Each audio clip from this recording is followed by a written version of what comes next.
Hello, everyone. Welcome to the PEF again for some of you, and again, I think for others. And if it's your first time, you're very welcome, and we'd love to see you again. My name's Felicity Cobbing. I'm the director here at the PEF.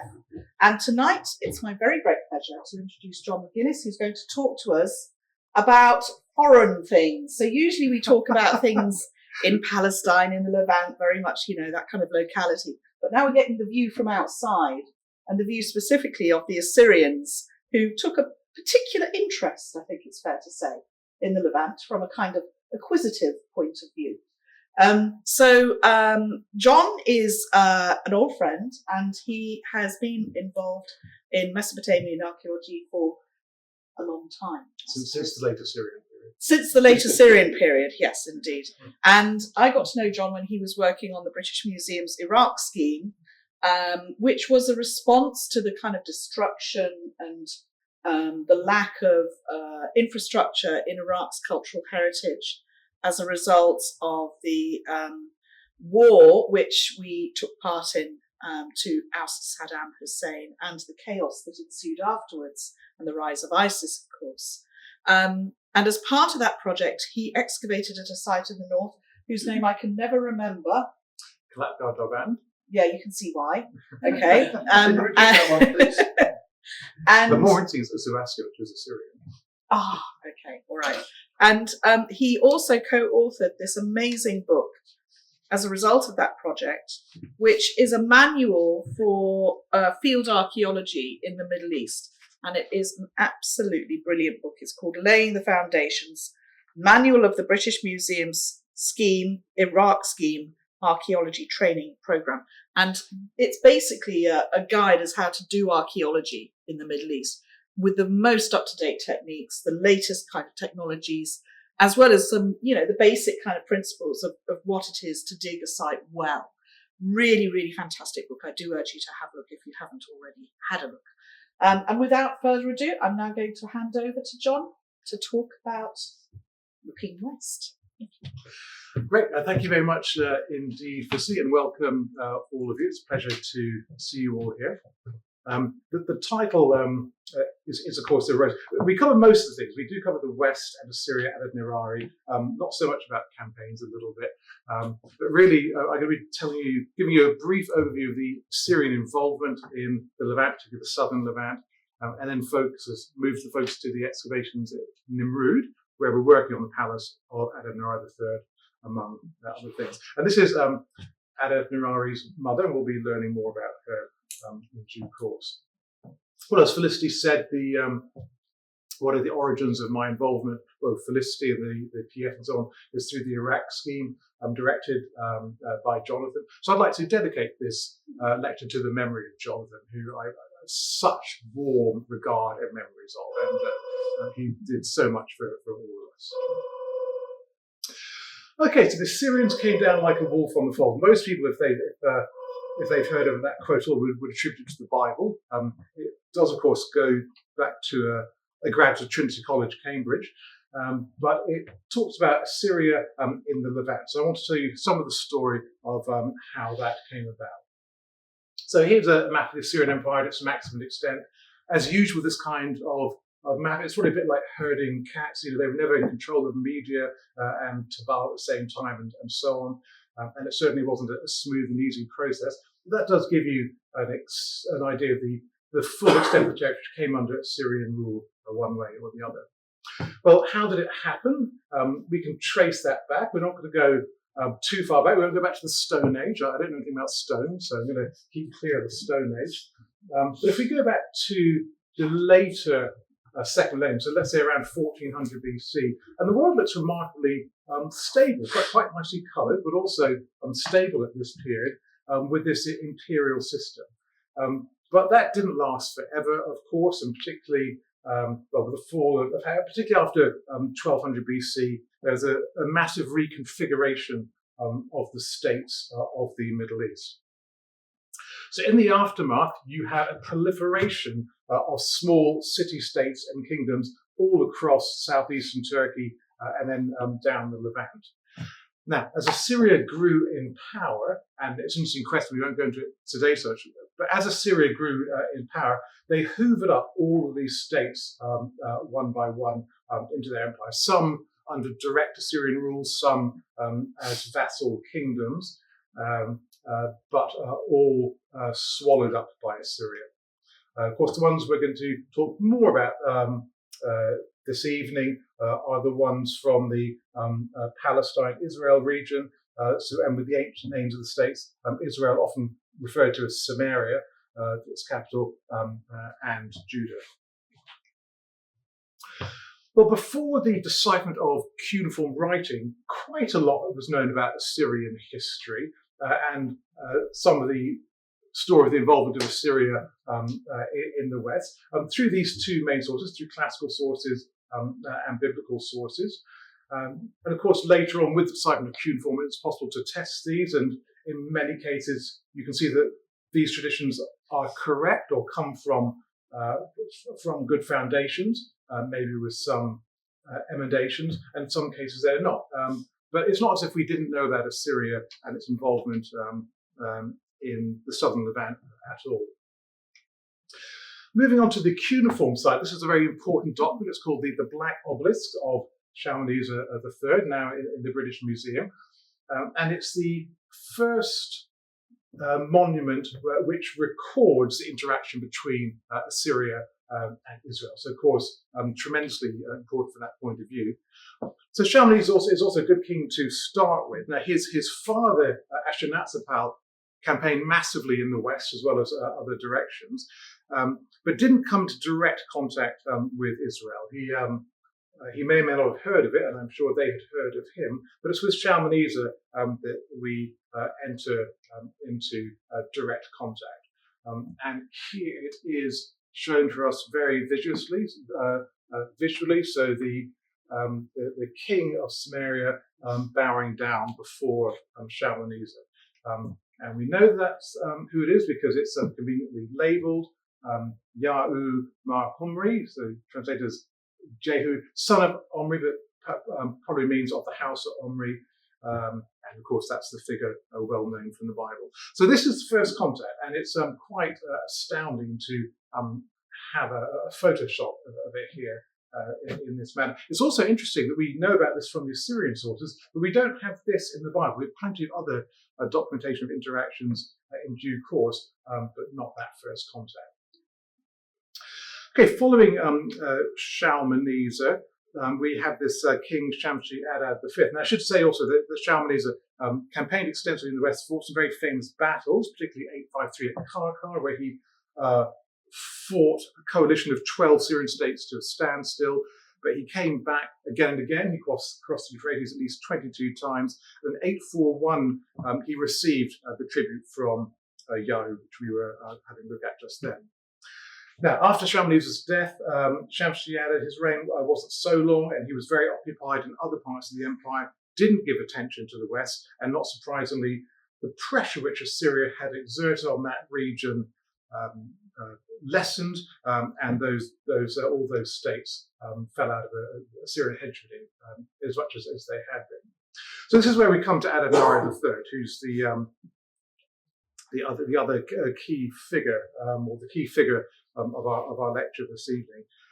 So he had to pick up the pieces. We have Shalmaneser conquering, Shamshi-Adad V losing control in Syria. Adad-nerari then has to repeat the whole process, going out and campaign, defeating those city-states again, particularly Damascus, and receiving tribute, among others, from Joash, the king of Israel, who comes across in Assyrian sources as Yasu.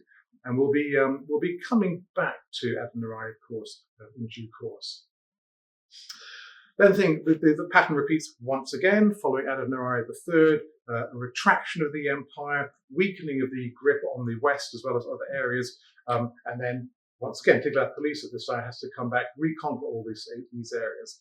Now, the campaigns of Tiglath-Pileser and his reign is long and complex, and very complex because his inscriptions are only partially recovered. And I'm not going to go through all the dates and campaigns, of course, but I'll point out a couple of them. In 738 BC, Tiglath-Pileser campaigns in the Levant and receives tribute from Damascus, Hamath, Byblos, Tyre, and Samaria. That's to say, Israel. So that's tribute, but it hasn't conquered them. But 4 years later, he returns, and that ends up with among other things, with the effective conquest of Israel. So, in fact, well, we're going to come on to this. Shalmaneser deports a significant portion of the population and sets up a puppet king to rule over it. So he's an important king. He reconquered the empire, and he put it on a much firmer administrative basis with the creation of a network of provinces. And he rigorously applied the policy of deportation, which became so characteristic of the Assyrians. He's by no means the first Assyrian king to have carried out deportation, and the history of deportation in Mesopotamia goes right back to the beginning, to the Uruk text of the late 4th millennium BC. But under Tiglath-Pileser, it's really applied quite systematically and brutally. So here we have a famous scene in the British Museum, easy to go and visit, showing a city which has fallen, been emptied out, and then the population being carried off, women and children, animals into deportation, and scribes recording this event in one way and another. Okay, so if we just focus on one detail, so just forward a little bit, we have Tiglath-Pileser telling us, I brought the whole population that beat Humri, Israel, to Assyria. Now, we don't just have his version of this, we also have a corresponding entry from the Bible, from the Book of Chronicles, that Paul, that's Tiglath-Pileser, king of Assyria, took the Reubenites, the Gadites, and half the tribe of Manasseh into exile, and he put them in Halach, Habor, Hara, and the river of Gozan. So let's have a look at what that means. So Halach is this area here, north of Nineveh, north of course Adad. In fact, Halach, the Habor is this river along here. Hara I'll come to in a second, and Gozan is actually a major city on Habor. As far as Hara goes, it's almost universally has been amended in the biblical scholars who studied the text, reading this as either Har, mountain, referring to the mountains of Media, and you'll see why that would be a suggestion quite shortly, or Nahar, meaning river, so coming from the river of Habor. Now, it's possible that they're right about that, but it's not necessary. There is a toponym, Hara, known from Assyrian sources. It's in Elam, so down this part of the map down there. So on the far away on the border, exactly the kind of place to which deportees were taken. So my view is that it's plausible that Hara is actually the correct reading. But in any case, we do have we are able to map most of the places where the Book of Chronicles tells us that Tiglath-Pileser deported these people. So Tiglath-Pileser was an effective king, and not the sort of person you would mess with. And for a while they didn't. So having sacked Samaria, the king of Israel, Pekah, was murdered, replaced by Hoshea. And Hoshea then served as a puppet king, very much under the thumb of Assyria. But as quite often happens, once a king dies in the Middle East, the connection is felt to be dissolved. So when kings pledge loyalty, it was a personal vow from one king to another. And it was very common for kings to rot. So at the coming of a new king was a very difficult time for revolutions to take place. And following the death of Tiglath-Pileser, Hoshea took the opportunity to withhold tribute from Assyria. So this is the reign of Shalmaneser V. Well, that wasn't such a bright thing to do. Now, Shalmaneser launched a campaign against Samaria, and he actually died during it. It's not quite clear what year Samaria fell in, but the The general view is that the campaign began under the reign of Shalmaneser V, but was then finished right at the beginning of the reign of Sargon, as we see here. So Sargon took Samaria and sacked. Actually, no, we'll come back to that. Sargon took Samaria. He brought the kingdom of Israel to an end. And what had been a rump kingdom then became a province, the province of Samaria within the Assyrian imperial system. It's an interesting question of what Sargon did or didn't do to Samaria. Views that you come across are that there is evidence for massive destruction, the Assyrian attack on Samaria, that there is no evidence for destruction whatsoever, and that Sargon rebuilt the city. So that's a snippet of biblical archaeology. Okay, so what we do know, though, is that Sargon also deported people in very much same fashion as Tiglath-Pileser. Deportations around the empire, will come to that. But very interesting, the specific quote: I surrounded and conquered Samaria, and I carried off as booty 27,292 of its inhabitants, and I conscripted 50 chariots from among them. Now that's interesting. We do know the Assyrians often did take units of armies from the states which they deported and incorporate them with Assyria. So that's interesting. But again, we don't just have Sargon's statement. We have administrative backup to this. So this is one of the cuneiform texts from Nimrud, from Fort Shalmaneser, and it's a list of men who were involved in units of horses and chariotry, and it specifically includes men from the city of Samaria. So we don't have just the royal inscription, which of course can be bombastic and you can't necessarily treat it on its own, but then we have an administrative document which really is a pretty good confirmation. Okay, so let's look at some more detail of this. Again, we have corroboration from the Bible, from the Book of Kings. In the 9th year of Hoshea, the king of Assyria took Samaria and carried Israel away to Assyria, and placed them Halak on Habur, the river Gozan, and the cities of the Medes. So this is, of course, quite similar to what we've already had. So we have Halak and the Habur here. And then we have the cities of the Medes. Well, Media is over here in what's now Western Iran, and was really the easternmost edge of territory ruled directly by Assyria. The Assyrians did expand, or did explore further east from that, but the provinces in Media set up by Sargon were the high watermark, if that's the right word, of the Assyrian Empire. So here we have the Bible telling us that that some of the Israelites were settled in Media.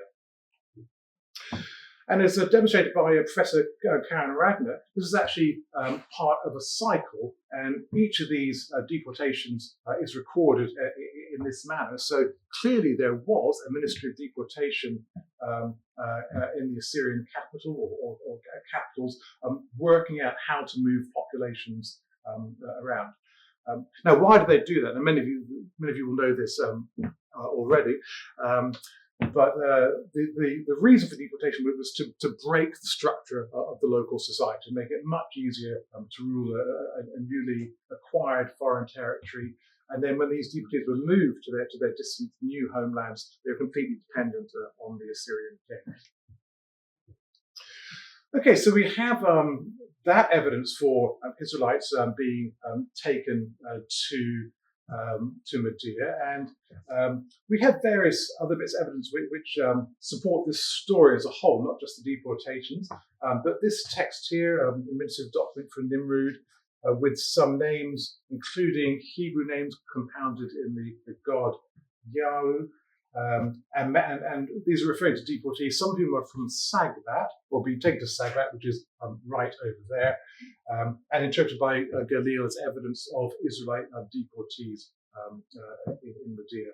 And the Stele fragment is actually from Samaria, so Stele fragment of Sargon, and no doubt smashed when Samaria was taken the end of Assyrian control of the region.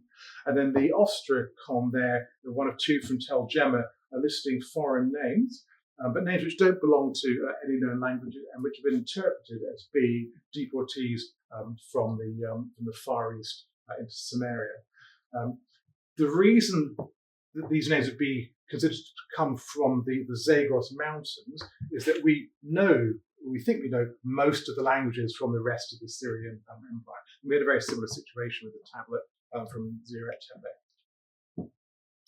Well, the story in Media continues, or is ongoing right at the moment.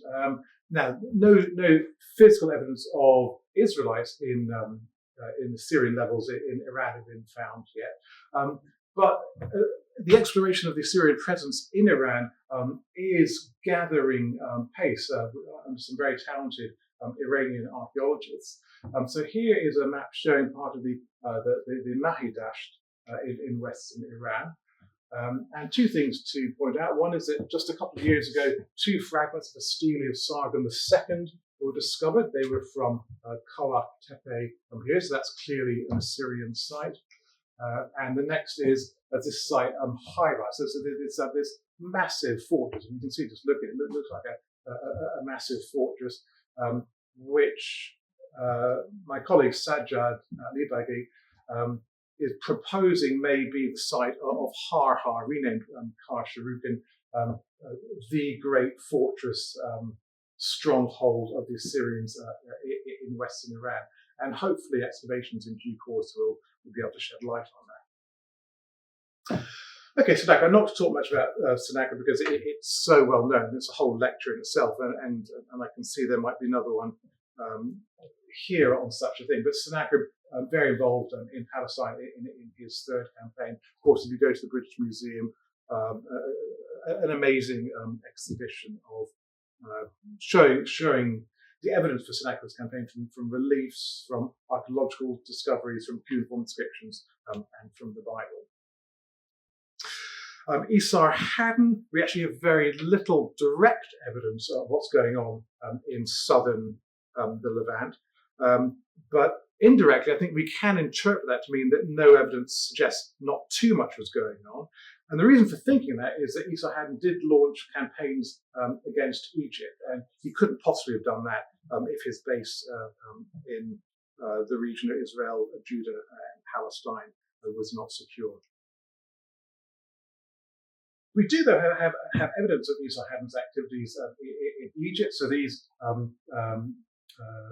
statue bases discovered in Nineveh are bases of statues of Taharka, undoubtedly taken as booty back to Nineveh by Esarhaddon, or possibly, of course, Ashurbanipal.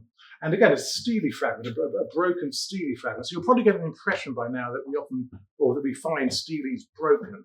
And that is indeed often the case. In many cases, not all, but in many cases, the steles, maybe particularly in the provinces rather than central Syria itself, the steles were targeted and smashed in iconoclasm at the end of the empire.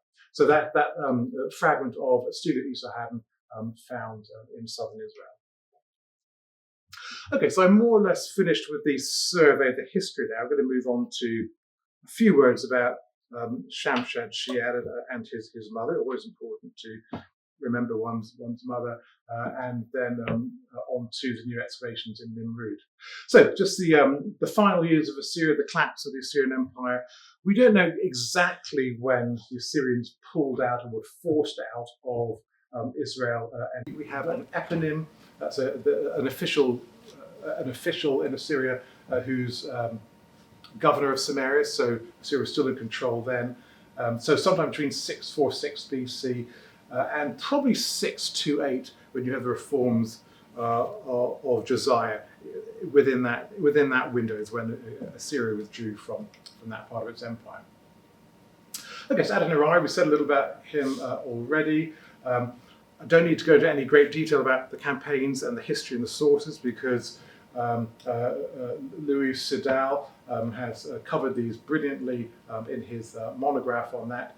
But I'll just comment on what they are. So we have a lot of stele We have some monumental slabs. I'll be showing you one. We have the eponym lists. What we don't have are cylinders or prisms.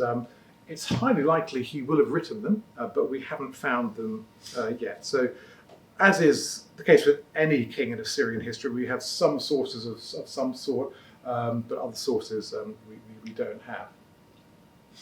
So his mother, Semiramis, or in her Assyrian name, Samirama, clearly an extraordinary lady. In the Adad-nerari, the row of stone monuments marking out a calendar in Asher, she's the only queen who has a monument of her own, and she even appears in some royal inscriptions alongside her son. So that's extraordinary. She clearly was a person of great power and influence, and that's why her name was remembered and she entered classical legend. There is a somewhat unexpected twist to that. Sorry about the quality of that image there. So at the beginning of our talk, we saw an image of the painting by Gurchino of Semiramis receiving news of the fall of Babylon. Now, this is a very obscure incident, episode, which has a very curious history. So this is a story told to us by the Roman author Valerius, of course, quite an obscure author from the time of Tiberius. And he records that Semiramis was at her toilet doing her hair when she received news of the revolt of Babylon. And then the whole point of the story is that she leapt up, hair unfinished, in order to attend to the suppression of Babylon. And as Valerius puts it, she was more concerned with restoring order to Babylon than she was to her hair. Okay, well that's an amusing little story. Remarkably, this then became the subject of multiple master paintings from the Renaissance. First of all from Gurchina, then this one from Anton Mengs, early 1700s, and then it snowballed after that. And some of these images are a little bit better here. Okay, so that's our historical background. I now want to move on to what we're doing in Iraq, and as you'll see, this does impinge an awful lot of it on Adad-nerari III. So we're now working at Nimrud on the Tigris just there, a little bit south of Mosul. So I say we, this is an exhibition of the University of Pennsylvania, directed by Dr. Michael Dante, of which I'm honoured to be a member. So here is an old satellite image of Nimrud. You can see the main components, a massive citadel here, the town wall, and then Fort Shamliz, the arsenal complex over there.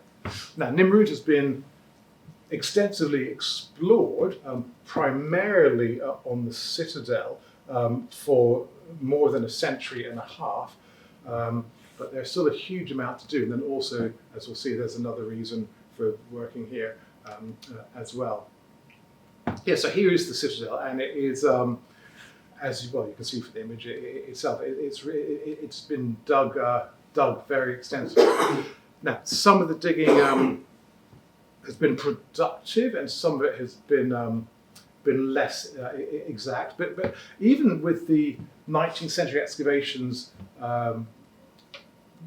where we wouldn't conduct them in the same manner now, there's an awful lot of information there still, and actually that's one of our focuses, as you'll see. Well, one reason that we're working at Nimrud is because of the terrible destruction wrought upon the site by ISIS in 2015. Here you see the Northwest Palace, the Palace of Ashurnasirpal, a huge palace complex, been excavated for more than a century, restored and curated by the Iraqi authorities. So it was the one place, the only place where you could actually walk around an Assyrian palace and get some feel of what it was like to do that. Severely damaged by bombs rigged by ISIS. So one of the aims at Nimrud is to restore that, although that actually is not our specific remit at the moment. The Smithsonian Institute is working on that, but we are working on other parts of the site. So through the remit of the Iraq Heritage Stabilization Program, University of Pennsylvania, as I mentioned, directed by Dr. Michael Dante, and once again I'm extremely grateful both to be a participant in the team and for permission to be speaking to you this evening. So where we're working is these two areas. Sharat Nipi is the Ishtar temple, it's actually Ishtar in Ninurta at the north there, and then the upper chambers, which I'll talk to you about first. So these are a palace, as you can see immediately. So this is the northwest palace. So immediately to the south of it is a complex called the Upper Chambers by Layard, who worked there in the 1840s, and which had been examined 3 times before by Layard, by Loftus a decade after that, and by Muzaffer Mahmud Hussain in the 1990s. Now they all concentrated on the northern part of that building. That's to say the part nearest the northwest palace. And you can see the plans here don't entirely cohere. So even these two, which cohere the best, there are things which don't quite work out there. And then placing those two together with this is difficult. I should say another thing about the work at Nimrud. Until our work, there hadn't been a geolocated survey of the site. So that's one of the things which we're doing bit by bit. So we had these plans of these three archaeologists, but not geolocated. So that's another difficulty in collating them. So our aim with the upper chambers was to take on this problem and make sense of it. Here you can see work in progress looking south.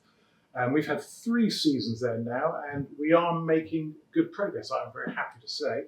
So the upper chambers is now turning into a building which conforms to the canon of Assyrian imperial palatial architecture. This here is a courtyard.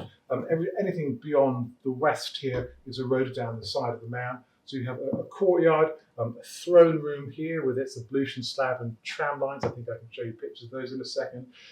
The withdrawing room.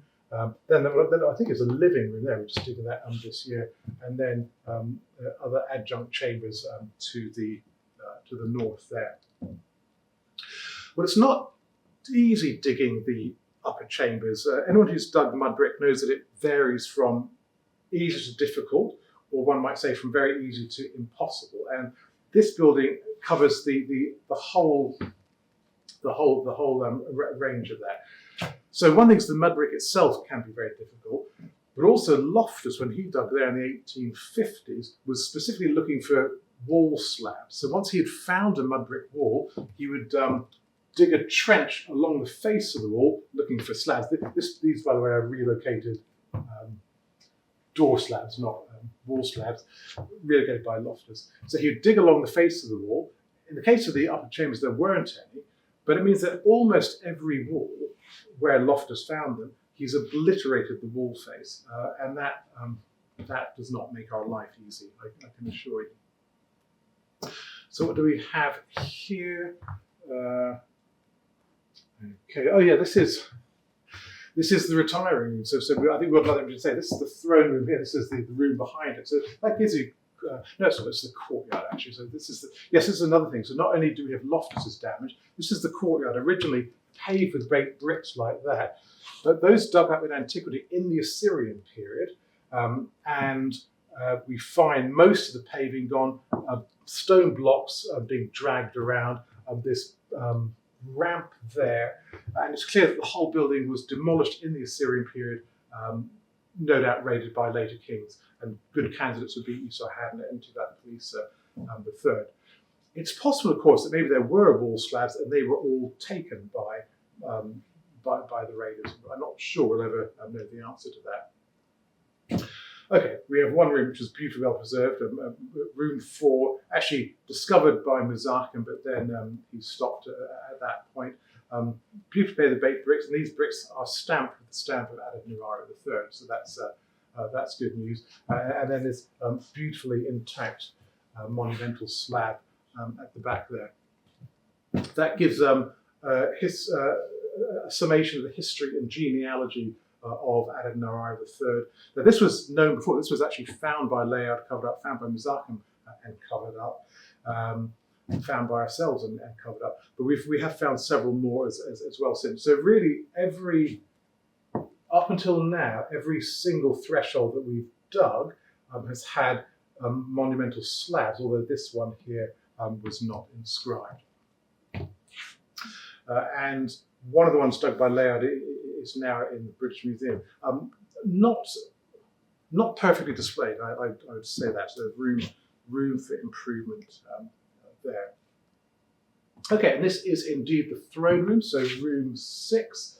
And here we are looking south again. So these are called ablution slabs. Whether they really were for washing or not, no one knows. I tried looking into the sources for that, but I can't find any cuneiform sources which shed light on that, nor evidence from, for example, the Achaemenid period. So that's an interesting thing. And then we call these tram lines, normally made of either stone, limestone, or baked brick. And the theory is they refer moving braziers up and down the throne room to keep it warm in the winter. One really extraordinary thing, and this is in room 2 here, is this column base. Because that is absolutely not the norm of Syrian architecture to have a column in the middle of the throne room or the retiring room. There is, by the way, also evidence for a column here. We didn't find a column in situ, but we did find extensive damage in that area and a column base and a column capital elsewhere in the room. So I think there was a column there as well. Well, this is really unusual. Almost certainly this column would have been to support a mezzanine. And it's plausible, it can be no more than a theory, but it's plausible that it was a mezzanine for a balcony for Semiramis to survey the proceedings in the formal reception rooms there.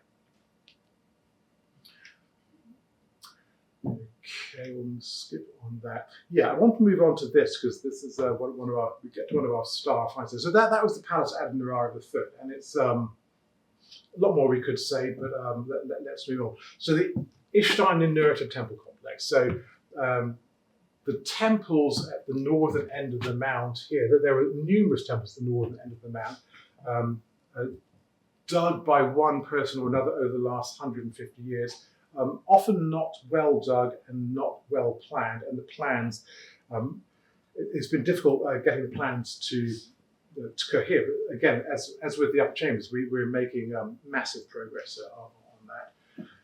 So the Ishtar temple, partially restored by the Iraqis, but then damaged by ISIS, who bulldozed and dug it, as well as other things. And it's also suffered severely just from erosion over the past few decades.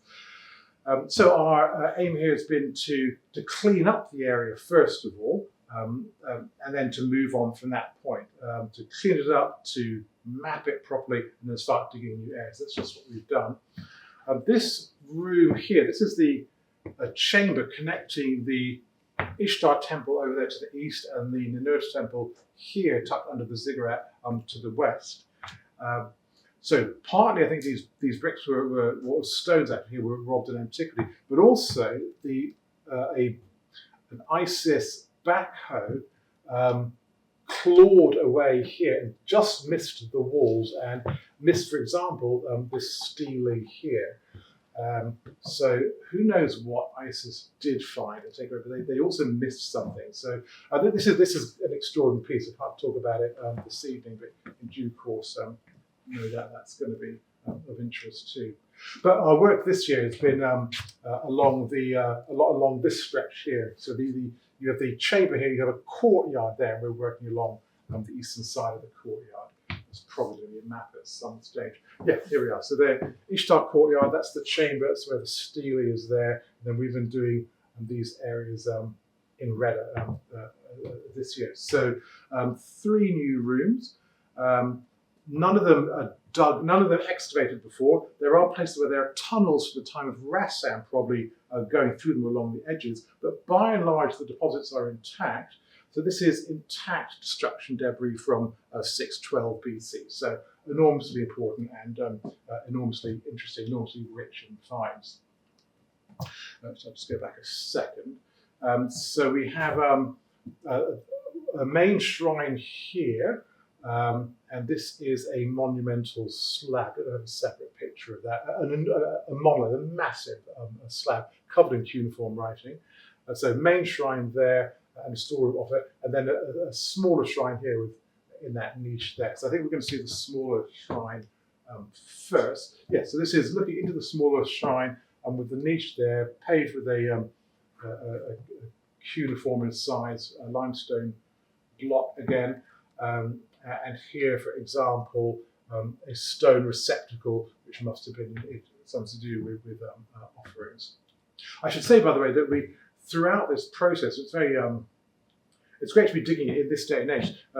When we find things like that, we would write to Dr. Curtis or to Dr. Julian Reed to say what's this or that, and we always got the answer back from them. So we're enormously grateful for the input there. A few clay tablets, 3 of them silver loans, one a fragment with from a hymn to Ninurta, and some administrative lists, so they're all okay. And then the Kaduru of Adad-nerari. Now, I will show you the Kaduru, but we didn't have that picture on the slide. So maybe, Felicity, if you could hold that up for people to see. So this is a stone monument about the size of this.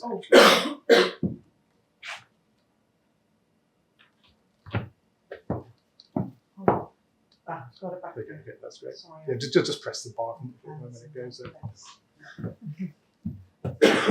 So that object we found one piece early in the season and rapidly identified it as part of a Kaduru and part of a Kaduru of Adad-nerari III, and it very soon became clear that it's part of a text listing a grant of Adad-nerari III to a man called Nergal-eresh, very, very important figure in his reign. I think we can go back onto the screen now.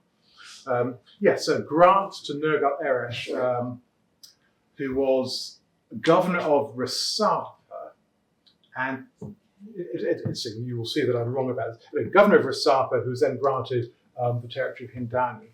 Now, I assume that Resapa was the same as the Syrian town of Resapa, and I'm not the first to have made that assumption. And of course, it looks quite plausible. If you're governor of Resapa, you might Hindani is in your remit, but that's actually wrong. It's thought that Resapa is in this area here, as these 3 towns, Nimrud, Ishtar, Apku, Zamuha, are all part of Resapa. So this very powerful man, Nergal-eresh, already controlling that area, Lake here, Suhu down here, then given authority over it. So controlling a massive portion of the western side of Assyria. So, yes, that's interesting. Okay, so we found one chunk at the beginning of the season, and of course that's a great thing to find. We wanted to find more, and most remarkably, every week we found one more piece. Then in the last week, on the second last day, we found the final piece, which Michael really wanted to find, which was this one here, giving us the rest of the symbols. So the monument has 2 rows of divine symbols at the top, and then the cuneiform text below that, and all the way round the back. And there's a few curiosities I could talk about, but I won't do just that. And I will talk about the symbols in a second, or even now. So most of the symbols we've identified, we have the horn headdress for Asher, maybe Endel at the same time, a moon for the god Sin, stars of one type, another for Shamash and Ishtar. It's difficult to see the star for Nergal, but it's there. And then a scorpion for Ishtar, an eagle for Ninurta, 7 stars for the Pleiades, a lamp for Nusku. Now, Nusku, a god of light and all sorts of other things. Now, what we haven't identified, and very interested to hear any contributions on, is on the bottom right, we have 2 podia with plants, vegetation on them, and we haven't identified those. I know Michael's working on it, but if any of you have insights, that would be interesting to know. And then round the sides, we have snakes We have snakes. It's going to be the snake god, but perhaps Nirak as a further protector of the object in the ground. So the inscription is, the first 4 lines are Adad-nerari, king of the world, and his father and grandfather, as normal. It then takes about 1.5 lines to say, I'm granting this land to Nergal-Eresh. But then another 55 or so lines are repeating this and giving curses of one sort or another. So there are variations, but I don't think the text itself is well composed in that way. Now this text as such was already known. So in 1930, more or less, Campbell Thompson from the British Museum excavated at Nineveh and in the temple of Ishtar there, found fragments of a stele which were clearly exactly the same. So I was looking at his original report in the Little Annals the other day. It's a red limestone stele, just like ours. It's got a snake going up the side. It's got symbols here, and it's the same text. Well, the Nineveh one is quite damaged and gives about half the text, maybe a little bit more or less. So, of course, we were very anxious to recover the whole text, and we've pretty much done that. There's just a few places where chips have broken off or damaged between cracked pieces. You can't read the signs, but more or less we have 98% of the text. So I'm very pleased with that. Okay, so that I think is enough for this evening. So that's given us two different things really. So a glimpse into the Assyrian involvement in the southern Levant, as Felicity says, it's quite much involved with the politics of power, not so much cultural exchange, and then taking our argument back to the Syrian heart itself, to Nimrud, where we are excavating the palace of one of the kings involved in this, and then finding this Kuduru stele as well. So I hope that hasn't been too incoherent for you. Thank you very much.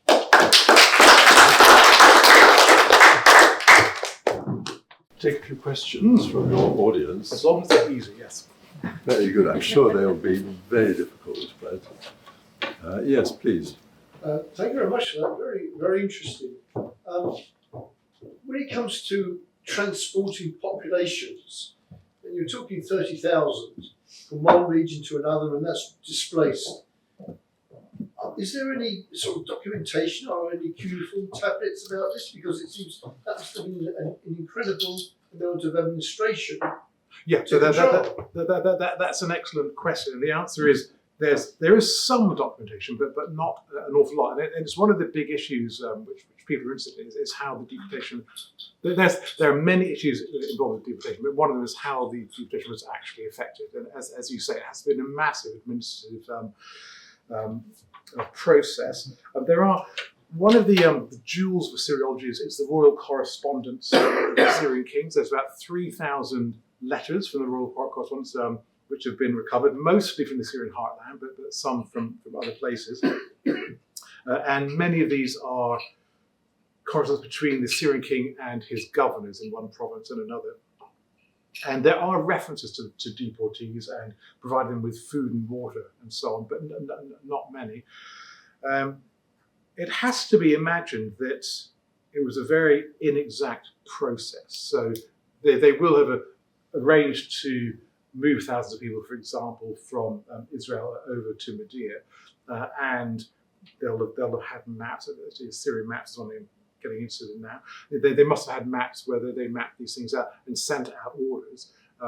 But I think it would have been a very inexact process, and people won't have arrived on time, food won't have arrived on time, there won't have been sufficient accommodation. So I think it's going to be a horrible process, and large numbers must have died en route. Will it be one farmer being displaced to more farmland? Actually, that we can answer. To begin with, it seems the population were moved out in families, which could include a man, woman, and some children. And the relief I showed you showed a woman and some children. So we do have evidence for that, but there's certainly no guarantee that the families were kept together once they arrived at their new location. Yes. Does the Kuduru fit into Ursula Seidel's system of classification? Actually, I haven't looked at Seidel since I've been. So I only got back from Iraq fairly recently. That's a very good question. I can't tell you, but I imagine it must do because of the Nineveh fragment. So she'll have known about the Nineveh version. So that would have been considered by Seidel. And one of the things to do is to look at. So most of the gods and the symbols are not problematic, but apart from those last two that I mentioned. Felicity. I'm going to ask what's probably a really stupid question. No, there are no stupid questions. Is there an ideological reason for their interest in expansion, or is it just power? I think it's I think it was just power and the ideology of expansion. Of course, it's cast ideologically that Ashur, the supreme Assyrian god, ordered me, the king, to do this. So it's given justification in that way. I don't know whether we can ever know whether the Assyrian kings actually believe that. Andrew, what do you think? Did the Assyrian kings believe that? Believe the propaganda. Yeah. Did they believe that Ashur had ordered them to rule the world? I wouldn't think so. Yeah. It was a form Yeah. they used to justify their conquests. So to answer your question, the answer is yes and no. So we are given the ideological framework, but yes, we're given an ideological framework, but I don't think that's the reason. I don't think that's the reason they conquered. I think they conquered in the normal mode of empire. So they expanded just because the opportunity. That's what empires do, and that's why they. If the opportunity was there, so they expanded. Yeah, And also there's a cycle of resources that. So with the acquisition of Samaria, for example, those horses are a very good example. You can attack Samaria, quite a rich kingdom, loot its wealth, including the army, and for a while that feeds into the wealth of Assyria, but not for very long, because you've impoverished the kingdom. There's no incentive for them to create wealth which is going to be dragged off by Assyria. Because it's such an extensive spread. This is the Yes, thing, isn't yeah. it? So you can understand, if you're a kingdom, let's say, and you want to consolidate your borders, and you want to just maintain your own integrity. But then when you start going here and here and here and here, there's something else going on. It's more. Yeah, I agree. And I often, when I think about the Assyrian invasion of Egypt, it was clearly a step too far. There's no way that they could. And since for the Assyrians, it was just too far. There's no way they could control Egypt. The Achaemenids could, so there's a difference in the ability of the Achaemenid Empire. Can I ask you about the historical sources of it? There's been a lot of interest in the last few years about the great library from Nineveh. There's this great project going on, which many will know about at the British Museum. And I just wondered how much of the historical references and sources you gave might have come from the library, but more importantly, is there more to learn from the library that is likely to reveal more of the history? Okay, so first of all, on the library as a whole, so our colleague John Taylor at the British Museum is the mastermind of that library project. He gave a lecture to the Iraq School just a few weeks ago, and that's now available online. So anyone who wants to learn about it can go onto the British Institute of Study of Iraq website and look at that. To answer your question, so the sources we looked at this evening, so some of the monumental sources are in the British Museum, the stele of Shamshi-Adad V and the massive wall, now wall slab of Adad-nerari. As far as clay tablets go, I don't think anything well, the general history, yes, so that's recovered from tablets and cylinders in the British Museum and elsewhere. Of course, Assyriology is a worldwide discipline, and again, this is a great time to be an Assyriologist because it's possible to bring together worldwide resources. And there's been a very impressive project of producing standard editions of the Assyrian royal inscription, which is very nearly finished now, which has involved collating inscriptions from around the world. Is there more to learn? So as far as that Assyrian royal inscriptions go, the vast majority in museums will be published unless they're too damaged. But new ones will be found all the time. Yes, it'll have to be our last question, I think, and then we can. Still on the subject of tablets, John, it's great to see the work going on back in Nimrud. But those tablets from Adad-nerari's palace, can you say anything about context, or is it just? Oh, so those tablets are actually from the Temple of Nimrud, and so they're in fill. They're mainly from that small shrine. So they were in fill, not on the floors. They're presumably on shelves. 3 of them are silver loans, and judging by the names of the people making loans, one was probably from the Temple of Ishtar, one from Nimrud. The administrative lists are very fragmentary. It's a show. So where they belong. Should again? They're essentially where they belong. No, they are. Yeah. They were, and I really hope we find, and especially, probably for most people, these are the least interesting tablets. So the administrative list, one of them mentions. The bakers of the carpenters of Nimrud, Calvary. So I think really interesting insight into how the labour forces were organized. We only have a line or two. So I'd love to find a whole tablet listing that kind of stuff. Good. Well, I think if we may, we'll continue firing questions at you Yeah, please do, over yes. a drink. But on behalf of the audience, may I thank you, John, once again for a most interesting talk, and wish you well as these excavations continue. Thank you very much. Thank you very much.